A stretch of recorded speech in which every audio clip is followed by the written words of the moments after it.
Thank you very much to all of you. Thank you, Victoria, for the incredible work that you are doing here. It's very, very, very good, and it's not that easy. And thank you to all the participants, because I think it's amazing the kind of engagement and active participation that we are sharing in this session. And I am extremely sorry that I couldn't attend the full day, but there are some luxuries that I cannot afford. And so I was working somewhere else, but people here, they were making summaries, communicating, so I'm really aware of what happened, and I had the privilege to listen to this very, very highly qualified panel. So thank you very much.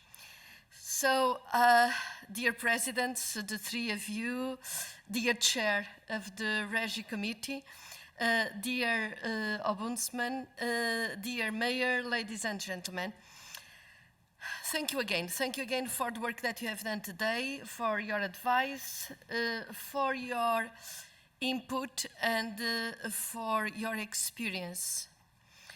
Well, as I said, I have been listening now in the last panel, but I've been taking notes, but in fact, I've been following what is happening through the people, through the people that work with me.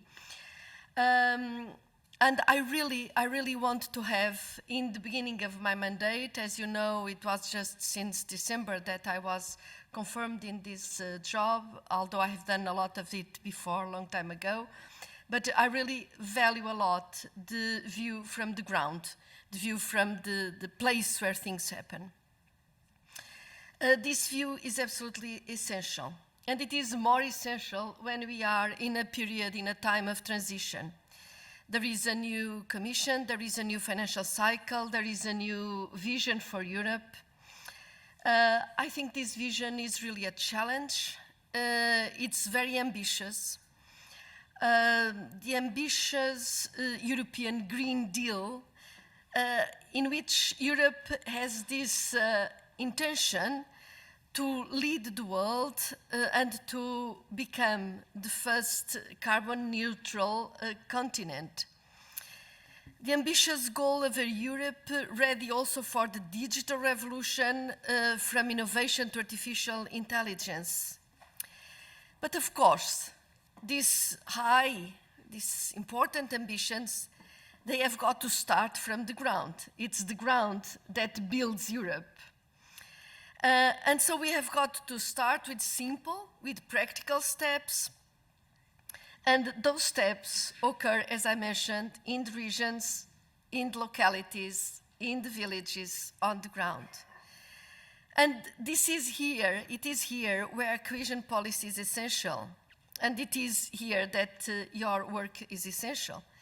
Because Europe's ambition must benefit everyone. And no region can be left behind. The Green Deal and the digital revolution are not for the favored few that are at the front line of this agenda. The Green Deal and the digital revolution must be for every region. And cohesion policy is the instrument to ensure that every region has the capacity to play a full role in Europe's future. I don't need to quote what was said by Mr. Karl-Heinz Lamberts, saying there are, and other speakers, that there are no policies of the past and policies of the future. Cohesion policy is the policy of the future because it is from the ground. If we want to green the economy, we have got to do it from the ground and not top-down. Local capacity needs, however, a local strategy, and the local strategy needs local knowledge. And for this, we need the engagement of all of you. Cohesion policy, of course, can help, is a necessary condition, but it is not sufficient. Because local people must be the owners of their own destiny. They know, as you mentioned, Ms. Ombudsman, the example of the nurses. Probably we have lots of nurses on the ground and we have got to engage them. This is enshrined in fact, in the partnership principle, and it has been the topic of this discussion today. The discussions, I know, have been very rich, have been very informative, and I would like to draw a few points to follow up. First, what can we, as European institutions, do to engage citizens? My thanks, first of all, come to my colleagues from the Economic and Social Committee of the Regions, for their unwavering support for citizens' engagement in cohesion policy. This was, in fact, the topic of the last questions that Victoria has put to you. Your interventions, as well as this debate, and also the debate in the morning, of which I got some echoes, clearly showed the merit of involving citizens and civil society in cohesion policy, and that they can add value, real value, at each stage of the programming cycle. Thank you to the Ombudsman. You rightly emphasized the need for transparency and for keeping citizens informed. And you have said before that citizens have the right to take part in the democratic life of the EU, and that their participation should be an integral part of all policy making. I totally agree, and I really noted a lot of the message that you brought to us. The main message is that emerged also that engagement should be first of all meaningful. Institutions cannot afford patronizing citizens. Also, Yves Desjardins from G1000 said, you should tell citizens that they are getting what they are getting for their participation. It must not be a box ticking exercise, as the chair of the Transparency International, Ferreira, said this morning. And most of all, it requires time, investment, and skills to empower people. One thing is to be said, the other thing is to actually have the technology, the capacity to engage citizens at the appropriate level. We in cohesion policy have provided a solid framework for involving citizens in design and delivery.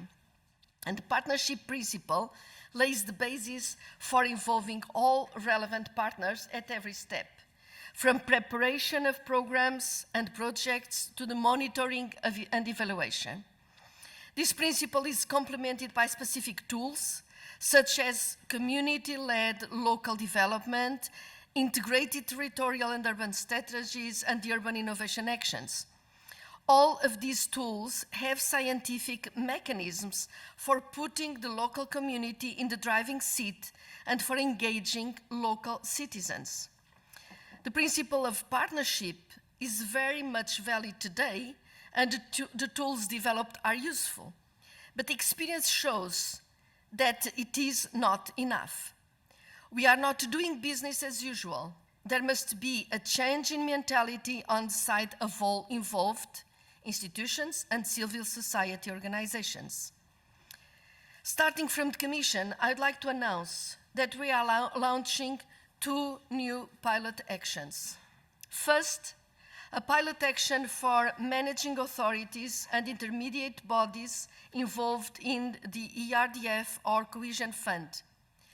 The call for expression of interest for this will open as soon as I have finished speaking. Up to 5 managing authorities or intermediate bodies will be selected to receive expert support from the OECD. It's an experiment, it's a pilot, it's a starting point. Let's work on it. Support to set up new initiatives to involve citizens and to promote transparency and accountability. Second pilot action will provide grassroots financing for civil society organization. Up to 10 organizations will receive grants up to 20,000 euros each, and these grants will support innovative projects to stimulate, promote, and support citizen engagement in cohesion policy. We had today several examples of the practical application. Now let's grow on it, let's stimulate it, let's see if we can develop a common practice on the basis of this. We have listened carefully today, of course, to your comments. We'll integrate them in the terms of reference to make the pilot as useful as possible. The call for proposals for this second pilot will open early March, so watch for them. So we at the European level are setting the framework, and indeed, throughout the day, we have heard inspiring examples from cohesion policy and beyond. But cohesion policy is delivered in shared management, so other key players are crucial. This brings me to my second point, the crucial role in citizens' engagement played by managing authorities and by all those involved in delivering cohesion policy.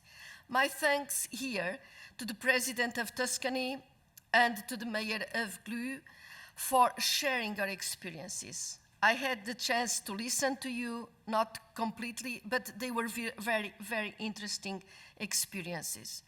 And I didn't know you were going to quote Castelo de Vide, so it's not a conflict of interest. Mr. President, you said that structural funds are the most tangible proof of the benefits of the European project. I agree. Cohesion policy is the policy closest to the citizens. I subscribe. It is the glue. This policy, I agree, it's only natural that we should involve these citizens in the design and delivery. Mr. Mayor, you talked about social innovation tool to channel citizens' innovative potential. I firmly believe that such tools are the future, opening the door to more effective citizen engagement.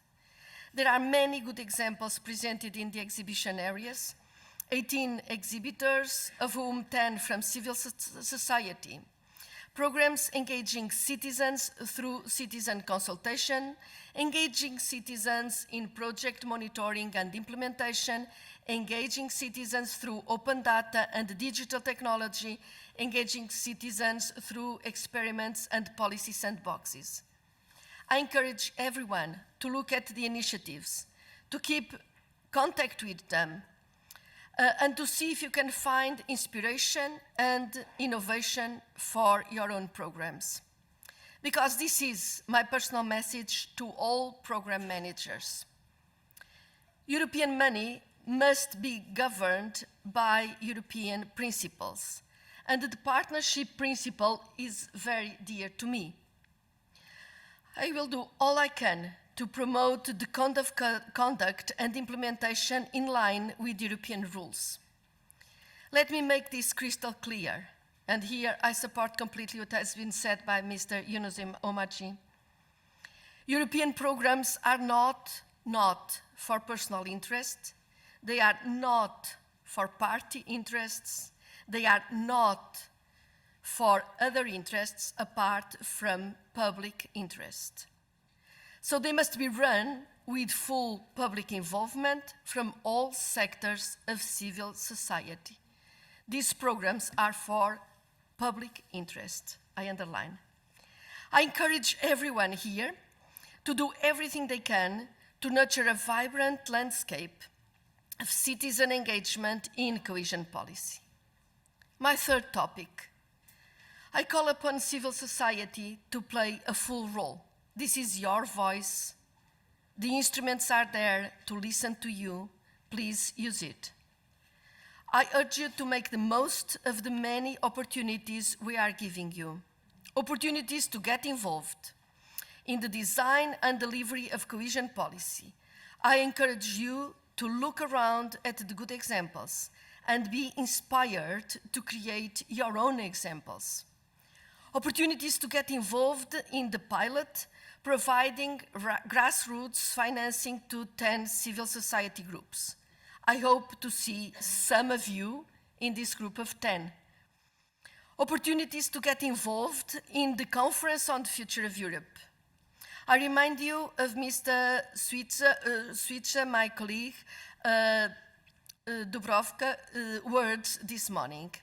She shows our stage as the place to announce citizen involvement in the Conference of Europe's future.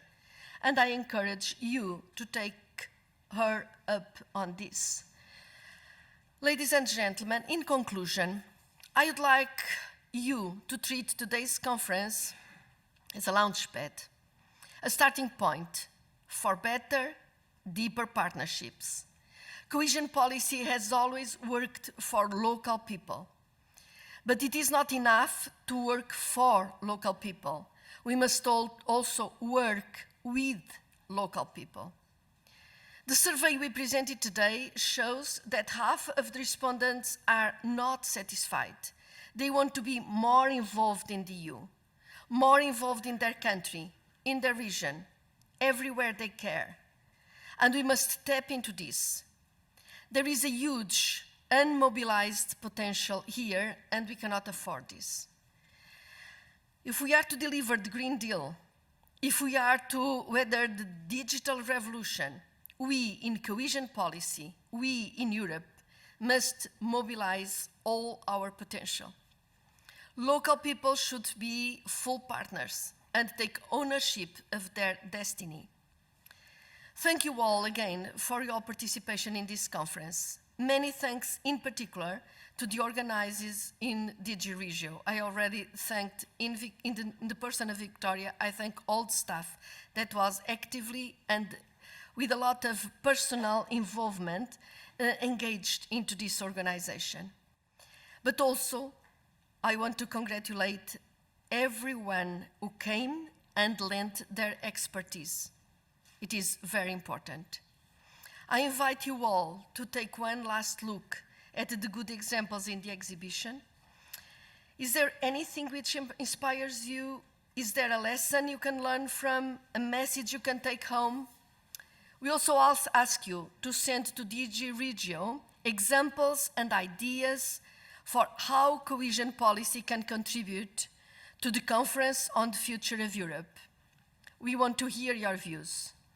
So, to end up, I look forward to seeing you in the regions. I'm starting to visit all the regions. I cannot do all the regions, but at least I'm visiting for the time being some critical regions and I'll do this for each of our member states.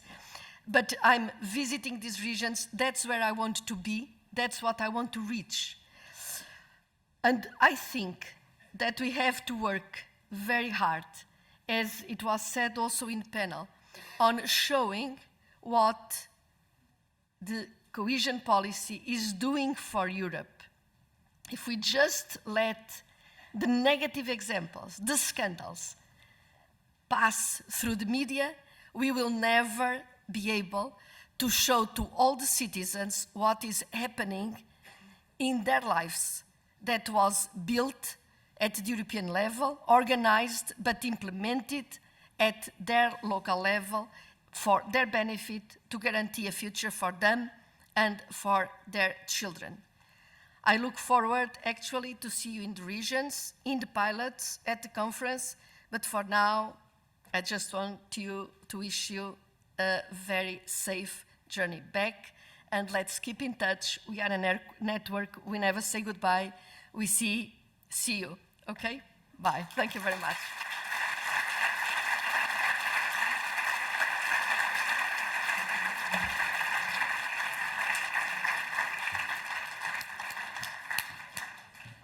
Well, thank you very, very much, Commissioner Ferreira. It was very inspiring, and I hope that you find that the day was inspiring and rewarding, and that you feel that you have a lot to do now when you go back home. And I would like to thank Katrina very, very much for all the work that she's done throughout the day. And I leave you the floor now because you end the conference. Okay. Thank you. Thank you. Thank you so very much. I don't have much to say because you need to go. I just wanted to say what I particularly liked was your quote, and forgive me, I hope I haven't got it wrong. And I will just say that, you know, I'm turning it a little bit. May institutions and authorities at all levels not think that citizens get in the way of policy making. That's a lovely quote, and it says 1,000 things. The communicate with not the two. Critical, we had it there, huge. What also for me resonates a lot is since the implementation of the cohesion policy funding falls primarily to member states, it really did resonate with me when we heard that in a capacity building context, the highest level also is actually where a lot of the capacity building needs to go on. I did a very quick, I sort of took the what and the how and so on, and I did it slightly differently, so bear with me. What I picked up was why is it important? It's a win-win. It creates better and quality policies that are sustainable, less discontent, greater trust, but really importantly, improved quality of life in a very meaningful way. When? At the outset, but not in too prescribed a way. You know, here's the funding, it's going on that, now let's have your opinion. So that I very much picked up at the outset, throughout, beyond the ballot box. That was very clear. What could it be? All sorts of things. We saw it in the graph that you contributed to, the poll, online and offline. But what I really picked up from our speakers at the outset, active listening. Don't try and guide it too much. You know, Epictetus said, we have 2 ears and 1 mouth for a very good reason. So active listening, give people time to deliberate. And don't forget, there's different levels of engagement. Not everybody is going to be asked to come to draft policy making. There are different levels of conversation and engagement. Everywhere, we heard from our Italian colleague here of reaching out to schools, to town halls, to SMEs, to the workplace, so critical. And again, how? Spread awareness, but build capacity even at the highest level. And I take a quote from the capacity building parallel session. We have to work towards embedding deliberative processes to change how democracy functions. So thank you for that. Can we first of all just say thank you so much to our interpreters, because they work their socks off. Absolutely critical. Thank you very much. Thank you to the European Commission, to the team behind this event. I know a lot of work has gone into it. To the organisers who've come from the outside to help. Thank you to all the speakers. Thank you to the technicians.